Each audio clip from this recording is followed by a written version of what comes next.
Hari ni Pak Su nak kongsi sikit tentang kreativiti dalam kita menyelesaikan masalah-masalah kehidupan, ya. Kadang-kadang kita menghadapi sesuatu masalah kerana berpunca daripada cara kita berfikir, ya. Cara kita berfikir tu kadang-kadang mempengaruhi emosi kita, kepercayaan kita, tingkah laku kita, dan dia menjadi beban sehingga menimbulkan masalah, dalam kehidupan kita, ya.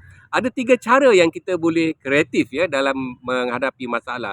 Yang pertama, kita harus melihat masalah tu sebagai satu cabaran kehidupan, ya. Kalau kita lihat masalah sebagai masalah, mungkin ia akan menjadi beban, ya. Beban emosi, ya, beban mental, beban fizikal. Jadi kalau kita melihat masalah tu sebagai cabaran, maka ia merupakan satu proses untuk kita membina diri kita, ya, memperkuatkan diri kita, ya, menjadikan kita lebih bersemangat, lebih kuat, untuk maju ke depan, ya, dalam usaha untuk menyelesaikan masalah tadi, ya.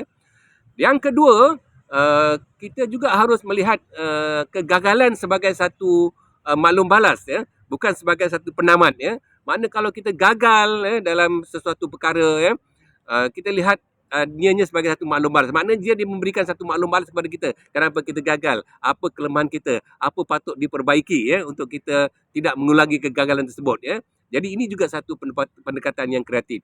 Yang ketiga, kita juga harus melihat di sana ada berbagai-bagai cara, berbagai-bagai pendekatan, berbagai-bagai kaedah untuk kita menyelesaikan masalah. Kalau kita tertumpu dengan satu cara, satu kaedah saja, kita akan rasa buntu, ya, dan kita akan terbeban. Tetapi sebenarnya di sana ada berbagai-bagai cara. Kalau cara A tak boleh, kita pergi cara B. Cara B tak boleh, kita pergi cara C. Ya.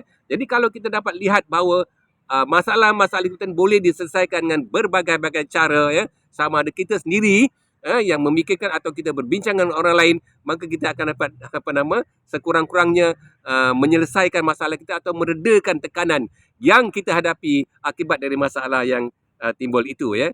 Jadi ingat, kita kena sentiasa kreatif untuk menyelesaikan masalah kita.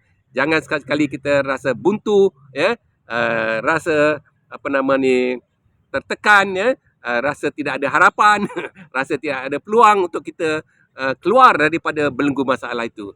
Fikir secara kreatif, insya-Allah masalah anda akan selesai. Jumpa lagi. Terima kasih.